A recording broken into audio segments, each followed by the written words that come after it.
Yechim qilishni davom etamiz. 12-savolga kelib to'xtab qolgandik. 12-savolda quyidagi hisoblang berilgan. Bu misolni ishlash uchun alohida shuni suratini olib hisoblaydigan bo'lsak, 3 sinus 10 gradus ayrilgan ildiz 3 kosinus 10 gradus bo'larkan. Qarang, shundan men umumiy ko'paytiruvchi qilib 2 ildiz 3 ni qavsdan tashqariga olib chiqaman. Nima qiladi qarang. 3 ni 2 ildiz 3 ga bo'ladigan bo'lsak, ildiz 3 taqsim 2 ifoda qiladi. Xo'p, bu yerda sinus 10 gradus ham bor. Ayrilgan ildiz 3 ni ildiz 2 ildiz 3 ga bo'ladigan bo'lsak, 1 taqsim 2 kara kosinus 10 gradus qolar ekan. Endi qarang, bu yerda mana bu son bilan mana bu sonni yo'nalib, bu yerda sinus 60 yozaman, bu yerda esa kosinus 60 yozib, qavsdan tashqariga minus ishorani olib chiqadigan bo'lsak, bu quyidagi ko'rinishga keladi. Minus 2 ildiz 3 qavsning ichi kosinus 60 gradus sinus 10 gradus ayrilgan sinus 60 gradus sinus 10 gradusga kelar ekan. Bu teng bo'ladi. Demak, bu yerga minus 2 ildiz 3 kara. Endi qarang, kosinus alfa plus betaning formulasini bu yerga yozadigan bo'lsak, kosinus alfa plus beta bizga teng bo'lar edi. Kosinus alfa kosinus beta ayrilgan sinus alfa sinus betaga teng bo'lar edi. Demak, bu formuladan bizga bu kosinus bo'lar ekan 60 qo'shilgan 10 ga, ya'ni minus 2 ildiz 3 kara kosinus 70 ga teng bo'lar ekan. Xo'p, demak, misolimizning suratini ishlab olaylik. Endi suratni o'rniga ushbu ifodani qo'yadigan bo'lsak, minus 2 ildiz 3 kara kosinus 70 taqsim 3 kosinus 70. Bu yerda kosinus 70 lar qisqarib ketib, ildiz 3 bilan 3 ni qisqartiradigan bo'lsak, minus 2 taqsim ildiz 3 qolib, bizga to'g'ri javob A bo'lar ekan. Demak, 13-misol bu yerda x, y, z uchburchakning ichki burchaklari uchun sinus x ko'paytirilgan sinus y ko'paytirilgan sinus z barobar 1 taqsim 2 ga bo'lsa, sinus 2x qo'shilgan sinus 2y qo'shilgan sinus 2z ni qiymatini toping. Bizga x, y, z bu ixtiyoriy uchburchakning burchaklari yoki masalan x qo'shilgan y qo'shilgan z barobar 180 ga teng bo'ladi degan ixtiyoriy uchta burchak. Masalan, endi bu uchta burchak yalnız 180 bo'lgandan keyin uchburchakning burchaklari bo'lib qoladi. To'g'ri, shu ifodaga mos kelgani uchun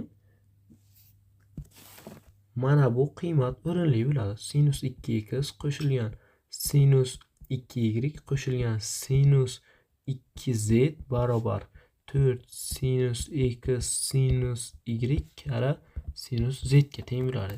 Demak, bu uchburchakning burchaklari uchun o'rinli bo'lgan bir qoida deb yozib qo'ysak ham bo'ladi. Bu teng bo'lar ekan, bizga ana buning javobini mana berib qo'ygan. Nechida? 1 taqsim 2. 4 kara 1 taqsim 2 barobar 2 ga bo'lar ekan. Demak, D javob bo'lar ekan.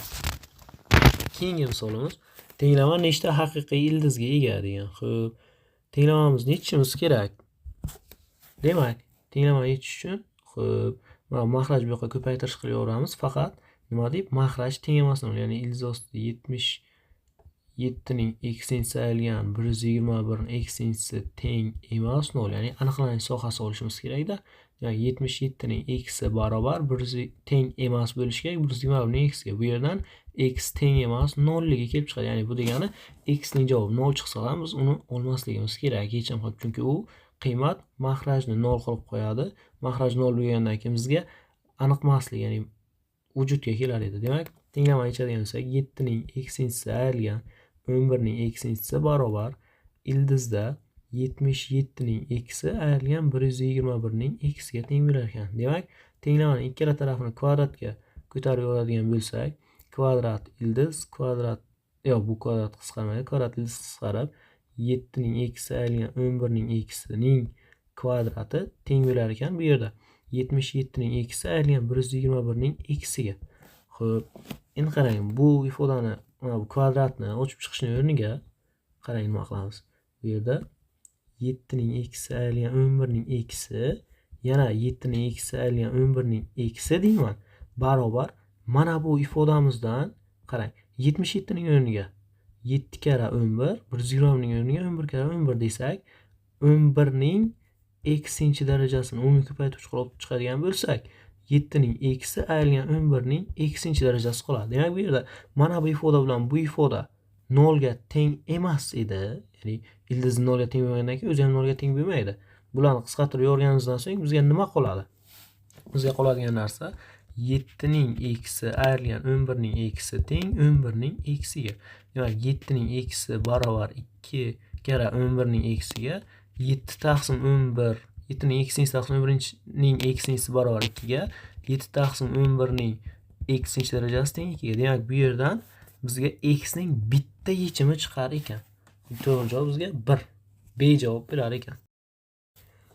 Demak, 15-savoldan davom etamiz. 15-savolda tengsizlikni yeching deb ildizda x ayrilgan 1 qo'shilgan ildizda 12 ayrilgan x katta 0 dan ifoda berib qo'yilgan. Bu yerda ildizli ifoda qo'shilgan ildizli ifoda katta 0 dan. Buni shunchaki mulohaza qilib topsam bo'ladi. Qanday mulohaza? Masalan, manfiy bo'lmagan son qo'shilgan manfiy bo'lmagan son. Ikkita manfiy bo'lmagan sonlarning yig'indisi doim 0 dan katta deb ishlasa ham bo'ladi. Yoki bizga aynan shuni isbot kerak bo'lsa, mana bu ifodamizni tengsizlikdan o'ng tomonga o'tkazadigan bo'lsak, ildizda x ayrilgan 11 katta minus ildiz ostida 12 ayrilgan x dan. Demak, qarang, bizga mana bu tomon har doim manfiy bo'ladi. Bu tomon har doim musbat. Ya'ni musbat son har doim katta bo'ladi manfiy sondan. Demak, bu misolimiz o'zining aniqlanish sohasida har doim yechimga ega bo'ladi. Ya'ni har qanday son yechim bo'la oladi, faqat o'zining aniqlanish sohasida. O'zining aniqlanish sohasini topadigan bo'lsak, bizga ikkita ildiz berilgan. Birinchi ildiz ostidagi ifoda x ayrilgan 11 katta yoki teng 0 dan. Ikkinchi ildiz ostidagi ifoda 12 ayrilgan x katta yoki teng 0 dan. Mana shu sistema yechishimiz kerak.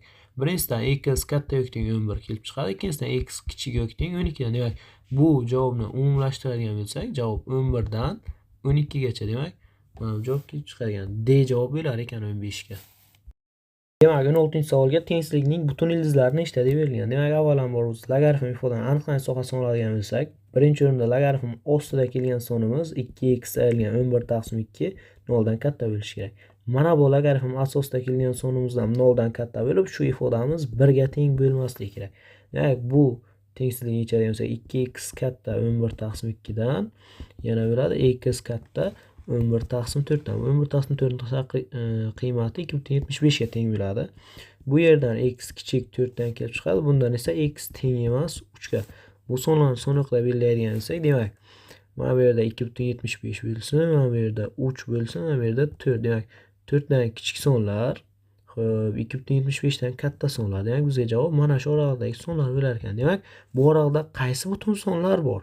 Demak, 2,75 dan katta bo'lgan birinchi butun sonimiz aslida 3 edi, lekin 3 ni biz yechim qilib olishga haqqimiz yo'q, chunki x teng emas 3, ya'ni 3 qo'ysak, mana asosimiz 1 bo'lib qolar ekan. 1 bo'lishi mumkin. 3 dan keyingi butun son bu 4. Biz 4 ni ham olishimiz mumkin emas, chunki 4 logaritm ostidagi asosidagi sonni 0 ga tenglashtiradi. U 0 dan katta bo'lishi kerak. Demak, logaritm ifodaning aniqlanish sohasida butun son mavjud emas ekan. To'g'ri javob butun yechimga ega emas. D javob bo'lar ekan.